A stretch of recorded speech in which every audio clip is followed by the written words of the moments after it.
Well, let's head to London now, where the BBC has admitted one of its writers has a secret plot to indoctrinate viewers with her militant woke agenda. Joining me now is commentator Esther Krakue. Esther, welcome. I mean, the ABC has been accused of skewing its talent development projects towards woke writers and creators. They've got this thing called Drama Room, which is a one-year talent development scheme.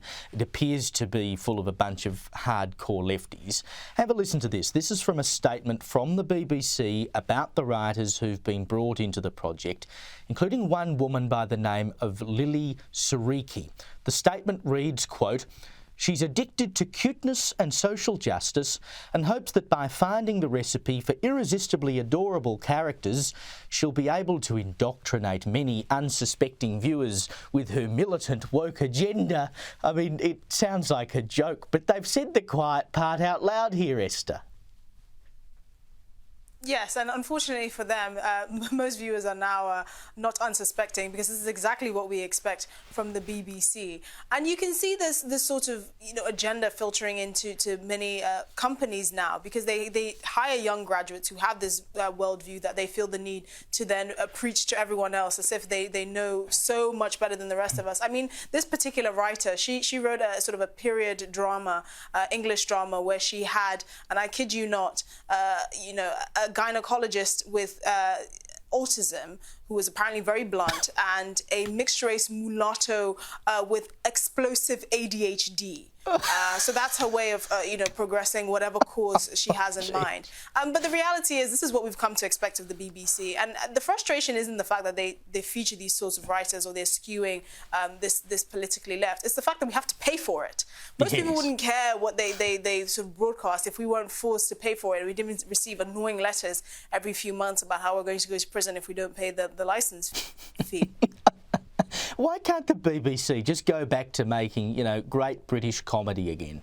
They make good documentaries. There's a lot of good stuff comes out of the BBC, but it feels a bit like, our ABC over here, the Australian Broadcasting Corporation, is much the same. I mean, I watch some of the stuff they produce, particularly drama, and it is just so droll and uninteresting, and the acting's pretty ordinary, and they always have to insert some woke storyline about, I don't know, they've got a son who's gay, or someone's transgender. Like, it feels like they're doing it for tokenism, to the point that it is so obviously tokenism that you don't want to watch it. Like, it's not even a good storyline. It's just there for the point of having it there. They're sacrificing art at the altar of this nonsense. And unfortunately, we all see through it. And the problem is the kinds of people that they filter through these talent development programs, not even the fact that they hold those views. If you really want to be diverse, true diversity is diversity of thought, not how many, mixed race, one-legged transgender Muslims you can get squeeze into a series. Land rights for gay whales. That's the next series they've got to make. Now, I can't get over this. Tell me about this Hamas leader. He allegedly ran the terrorist group's operations in the West Bank, but he's been hiding out in a state-funded home in a borough of London that has the highest Jewish population in all of Britain. Muhammad Qassem Sawalha, is his name. He was given a £112,300 discount on a two-storey home. Didn't they do their homework on this bloke?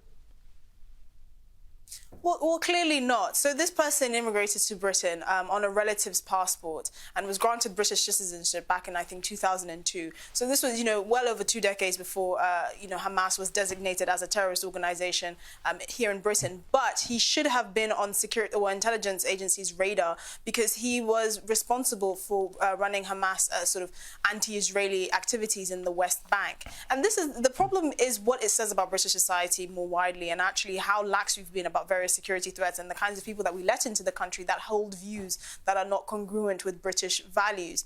At the end of the day, this kind of person receiving, you know, basically a 50% discount on a 2-story house here in London, which most people can only dream of, in the borough of Barnet, which I happen to live very close by, which is the borough that has the largest Jewish community in the country. I mean, we really need to be asking what kind of country lets these sorts of people in.